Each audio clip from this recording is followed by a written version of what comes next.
అయితే నువ్వు ముందుగా ఈ భోజనం చెయ్యరా అంటే నాకు భూమి ఇష్టం లేదని చెప్పడానికి ఈ భోజనం తినాలి అంతే కదా ఇప్పుడే ఇప్పుడే తింటాను అనే విధంగా అంటూ కోపంగా ఇక వెంటనే గగన్ తింటూ ఉంటాడు. ఇక ఇద్దరు కూడా షాకింగ్గా అలానే చూస్తూ ఉండిపోతారు. గగన్ వెంటనే పూర్తిగా అన్నం తినగానే శారద షాక్ అయి అలానే చూస్తూ ఉంటుంది. మరోవైపు భూమి అలా దీర్ఘంగా ఆలోచిస్తూ ఉండగా అదే సమయానికి జీబు నుండి రౌడీలు దిగుతారు కత్తిని పట్టుకొని. ఆ రౌడీలను చూసి ఒక్కసారిగా షాక్ అయిపోతాడు భూమి. వెంటనే ఏంటి వీళ్ళేంటి కత్తులు పట్టుకొని వస్తున్నారు అని అనుకుంటూ కంగారు పడిపోతూ చూస్తూ ఉంటే ఇక భూమి వైపే వస్తూ ఉంటారు. అప్పుడు భూమి వెంటనే పరిగెత్తుకుంటూ వెళ్ళబోతూ ఉండగా వెంటనే అడ్డుపడతారు. అడ్డుపడి ఏంటే ఎక్కడికి వెళ్తున్నావు అని ఈ విధంగా అంటూ వెంటనే అడ్డుపడగానే ఎవరు మీరు ఈరోజు నేను చంపడానికి వచ్చామే అని అంటూ ఉండగా వెంటనే రౌడీలను నెట్టేసి పరిగెత్తుకుంటూ వెళ్తూ ఉంటుంది. భూమి చాలా కంగారు పడిపోతూ ఉంటుంది.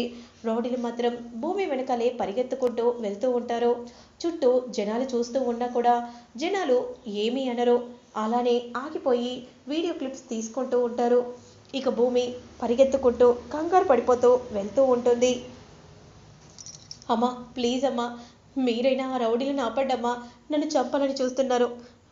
ఏంటమ్మా నిన్ను వాళ్ళు చంపాలని చూడడం ఏంటి? నువ్వు ఉండమ్మా. అసలు మీరు ఏమనుకుంటున్నారు? పట్ట పగలే రోడ్డు మీద అమ్మాయిని చంపాలని కత్తిని పట్టుకొని వస్తారా? మీకు ఏం హక్కు ఉందని ఇలా చేస్తున్నారు? అందరూ చూస్తూ ఉంటారని అనుకుంటున్నావా? ఆడవాళ్ళు తలుచుకుంటే ఏదైనా చేస్తారు.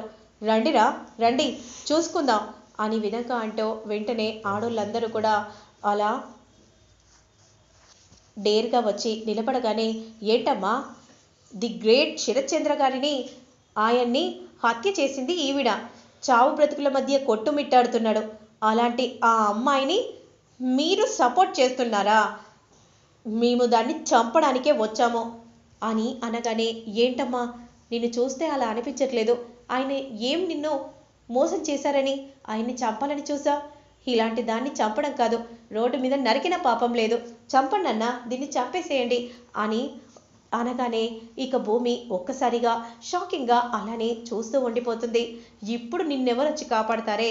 ఎవ్వరూ కాపాడలేరు అని విధంగా అంటూ వెంటనే ఇక భూమి దగ్గరకు నడుచుకుంటూ వస్తూ ఉంటే వద్దన్నా ప్లీజ్ అన్నా నన్నేం చేయకండి అని అంటూ ఉంటుంది.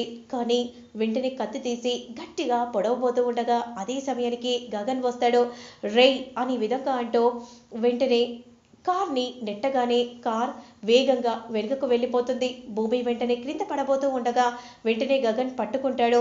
అలా ఒకరికొకరు చూసుకుంటూ ఉంటారు. అప్పుడు వెంటనే ఏంటి హీరోనా? అమ్మాయిని కాపాడదామని వచ్చేసావా? రేయ్ కాపాడదామని వచ్చారా?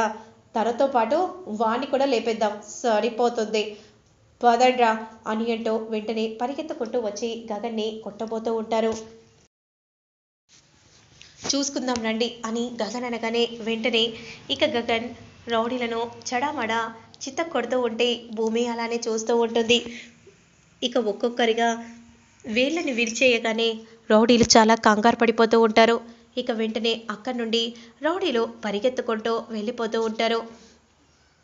దీన్ని మాత్రం నువ్వు ఈరోజు కాపాడావేమో కానీ రేపు మాత్రం ఖచ్చితంగా దీన్ని చంపి తీరుతాం అని అంటూ పదండ్ర పదండి అని అంటూ వెళ్ళిపోగానే ఇక వెంటనే ఏంటమ్మా చుట్టూ అలా చూస్తున్నారు? ఒక ఆడపిల్లని చంపాలని చూస్తుంటే ఆపాలని చూడరా?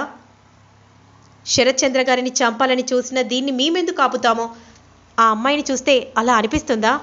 మాట్లాడడానికైనా కాస్త హద్దుపద్దు ఉండాలి. మీరు ఆడవాళ్లే కదా. ఆడవాళ్ళు ఆడదాని గురించి ఆలోచించకపోతే ఇంకెవరు ఆలోచిస్తారు? నడి రోడ్డు మీద చంపాలని చూసిన అతన్ని అడ్డుపడి వాళ్ళని తరిమి కొట్టగా చూస్తున్నారా? మరి శరత్చంద్ర గారిని ఎందుకు హత్య చేసింది మీరు చూసారా? మీరు కళ్ళారా చూసారా? లేదు కదా. కత్తి తీయటం పొడవటం అదంతా చూసారా? మరి తలెందుకు కిందికేసుకున్నారు? చూడనప్పుడు ఒకరి మీద నిందలు వేయటం కూడా కరెక్ట్ కాదు. కళ్ళతో చూసినప్పుడే నమ్మాలి. ఒకరి మీద అలా నిందలు వేస్తే మీరేం బాగుపడతారమ్మా?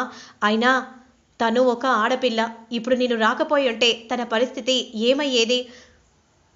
తను హత్య చేయలేదు అని నిరూపణ అయ్యాక అప్పుడు మీరందరూ కూడా బాధపడతారు కదా అని గగన్ ఈ విధంగా భూమికి సపోర్ట్గా మాట్లాడుతూ ఉంటే భూమి అలానే ఎంతో ప్రేమగా గగన్ని చూస్తూ ఉంటుంది. ఇంకెప్పుడైనా కూడా ఇలాంటి పనులు చెయ్యకండి అని గగన్ చెప్తూ ఉంటాడు. ఇక మరోవైపు మేడం దాని లవర్ అనుకుంటా మేడం, వాడు వచ్చి మమ్మల్ని చితక్ కొట్టేశాడు మేడం అని విధంగా చెప్పగానే ఒక్కసారిగా అపూర్వ షాక్ అయిపోతుంది. ఏమైందమ్మాయి? కొంప తీసి దీని వెనుక ఎవరున్నారో తెలిసిపోయిందా అమ్మాయి? నువ్వు ఆ భూమిని కొట్టడం అదంతా కూడా తెలిసిందా అమ్మాయి? నువ్వే హత్య చేయించాలనుకున్న విషయం కొంప తీసి నువ్వు జైలు పాలవుతావా? పిన్ని చెప్పింది నీ పేరు పిన్ని, నువ్వే జైలు పాలవుతావంట. ఏంటమ్మాయి ఏంటి అలా అంటున్నావేంటి? మరి నోరు మూసుకొని ఉంటే నేను చెప్తాను కదా అని ఈ విధంగా చెప్పగానే ఏమైందమ్మాయి? ఏముంది, రౌడీలను పంపిస్తే ఆ గగన్ వాడు వచ్చాడట, వచ్చి కాపాడాడట. దూరంగా వెళ్ళిపోయాడు కదా అమ్మాయి, మరి మళ్ళీ ఎలా వచ్చాడు? తన మనసులో భద్రంగా పెట్టుకుంది వాణ్ణి, అందుకే వచ్చినట్టుంది. మరి ఇప్పుడు ఎలా అమ్మాయి? ఏం చేద్దాం అనుకుంటున్నావు?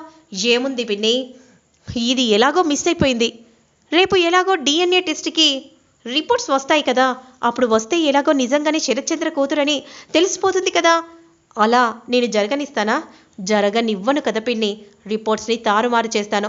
ఇక్కడ శిక్ష పడకపోవచ్చు, కానీ కోర్టులో శిక్ష పడుతుంది తండ్రి కాదు అని తెలిస్తే. అప్పుడు ఆ గగన్ గాడు కూడా ఏమీ చేయలేడు. సూపర్ ఐడియా అమ్మాయి, చాలా పర్ఫెక్ట్గా ఆలోచించావు అని విధంగా చెప్తూ ఉంటుంది గోరింటాకు.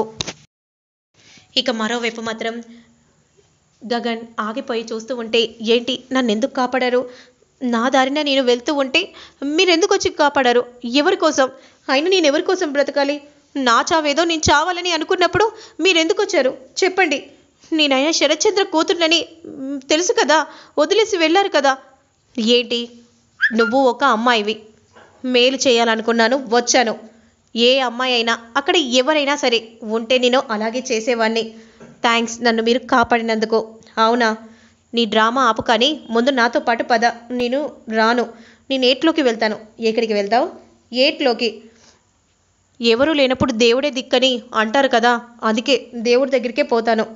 నువ్వు ముందు ఆపేసి కారు ఎక్కు, నేను ఎక్కను, నేను వెళ్ళిపోతాను. ఆల్రెడీ రౌడీలు ఏమన్నారో వినలేదా? రేపు ఎలాగైనా నిన్ను చంపుతానని అన్నారు. ఏం చేయను కాబట్టి ఇంటికి పద. అంటే మీరు నాకు షెల్టర్ ఇస్తున్నారా? సానుభూత నాకేం అక్కర్లేదు, నేను వెళ్తాను. నువ్వేమైనా అనుకో, ముందు పద. ఆడపిల్ల ఇలా ఇక్కడ ఒంటరిగా తిరగడానికి వీల్లేదు. పద అని చెప్తున్నాను. నేను రానని అంటున్నాను కదా, నేను అస్సలు రాను. ఏంటి వినవా అని అంటూ వెంటనే భూమిని కారులో పడేయగానే ఎందుకు ఇలా చేస్తున్నారు? రానంటుంటే బలవంతంగా ఎందుకు తీసుకెళ్తున్నారు అని భూమి అంటూ ఉంటే కూడా వెంటనే వేగంగా కార్ని నడుపుతూ ఉంటాడు గగన్. ఏంటి ఏం చూస్తున్నావు వంశీ? నేను ప్రెగ్నెంట్ అని తెలుసు కదా, అయితే నేనేం చేయను, అబార్షన్ చేయించుకో. అబార్షన్ చేయించుకోవాలంటే ఎంత అవుతాయో నీకు తెలీదా? సరే అబార్షన్ చేయించుకో, నేను ఒక 5,000 ఇస్తాను. ఏంటి 5,000? నేనేమైనా నీ పెళ్ళన్నా? నువ్వెంతిస్తే అంత తీసుకొని చేయించుకోవడానికి? నేను నీ ఎక్స్ గర్ల్ ఫ్రెండ్ని. అంటే నీ భార్యకు తెలిస్తే నీ గతి ఏమవుతుందో ఒక్కసారి ఊహించుకో, అర్థమవుతుంది కదా. కాబట్టి దాని పక్కన 3 సున్నాలు పెడితే 5,000 అవుతాయి. ఇంకో 3-4 సున్నాలు పెడితే 5 లక్షలు అవుతాయి. 50 లక్షలు అవుతాయి. 50 లక్షలు ఇవ్వు. ఏంటి 50 లక్షల? నా దగ్గర లేవు. అయితే సరే నీ ఇష్టం. నువ్వు ఎలాగో శరత్చంద్ర గారి దగ్గరికి నువ్వు వెళ్ళావు. ఆయన్ని పొడిచి చంపింది నువ్వే అని నాకు తెలుసు. ఎందుకంటే మన నిజం తెలిసిపోయింది కాబట్టి. నువ్వెప్పుడు చూసావు? నేనేం చేయలేదు, నాకు తెలీదు. అదంతా నాకు తెలీదు. మీడియాకు తెలిస్తే నీ పరిస్థితి ఏమవుతుందో ఒక్కసారి ఊహించుకో. నేను ఎలా బ్రతకగలను, అర్థమవుతుందా అని విధంగా అంటూ అలా చూస్తూ ఉంటే ఏం చూస్తున్నావు? త్వరగా నాకు 50 లక్షలు కావాలి. 2-3 రోజుల్లోగా నాకు అరేంజ్ చేయి. లేదంటే ఆ తర్వాత పరిణామాలు చాలా సీరియస్గా ఉంటాయి. నువ్వు ఎక్స్పెక్ట్ చేయలేనంత సీరియస్గా. అర్థమవుతుంది కదా. మీడియాకు అందరికీ తెలిసేలా చేస్తాను, మైండ్ ఇట్ అని విధంగా అంటూ వెంటనే అక్కడి నుండి వెళ్ళిపోతూ ఉంటుంది. ఇక వంశీ చాలా కంగారు పడిపోతూ ఉంటాడు. మరి ఆ తర్వాత ఏం జరుగుతుంది అనేది మళ్ళీ నేను నెక్స్ట్ వీడియోలో అప్లోడ్ చేస్తాను. లేట్ చేయకుండా చూసేయండి.